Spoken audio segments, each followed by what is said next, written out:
So we're starting with squats today. So we're going to shoot for 8 of them. So most of you are probably going to use a box. Your feet are about shoulder width apart. Whatever weight you're using is at your chest. Your knees push out slightly as you sit straight down, and then you stand up. All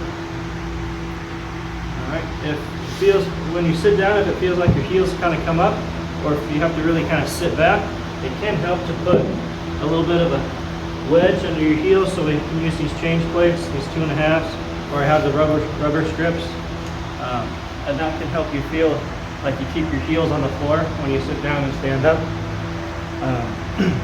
You can take a breath in if you want to coordinate your breathing on the way down, and you're blowing it out on the way up. But you're just trying to keep those knees pushing out, and that doesn't necessarily mean that your feet are out. You don't want your toes pushing out too far. They should be somewhere between straight ahead and slightly toed out, but you want those knees on slightly outside the ankle, so the knee should track about with the 4th toe or so. Try not to have your knees inside of your ankle. Same thing if you're going to use a barbell, but to set up for the barbell, your hands are wide, a little bit outside your shoulders. Step under the bar, get your feet under the bar, pull your shoulder blades together, and then you stand up with the barbell on the top of your shoulder blades. You don't want it up here on your neck. You should be sitting, squeeze your shoulder blades together. That should make a nice little shelf. Take a step back, then it's the same thing.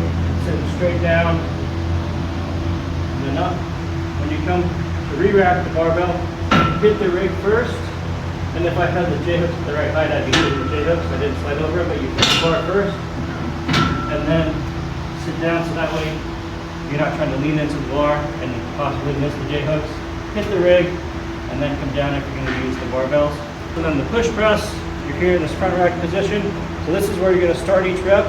Then you're going to do a quick dip, and then you're going to drive with the hands. So it's a dip with the knees, drive with the hands. So we just did a squat where you're sitting, it's a big range of motion to sit. This is not that. This is just a little bit of a quick dip to get a little momentum. So it's very short and a very small dip and short and quick. All right, dip, drive. And as soon as my shoulders get up, I'm using that momentum from my legs and carrying them into the dumbbells. So it's not a dip, just pause, drive. That's defeating the purpose. It's as my shoulders are getting up, I'm immediately driving, but I'm also waiting to drive my hands until after I'm up. I'm not driving here and then standing up, if that makes sense. Get your legs straight, and then you're driving with the hands. So 8 of those. And then you're resting for a couple minutes after that, because the intention today is that you're trying to do something that's a little bit heavier. That 8th rep should feel like that's about as much as you can do within about 1 or 2 more reps. If you feel like you can do a lot more than that each round, then that's your cue to try to do something a little bit heavier, as long as you have good form.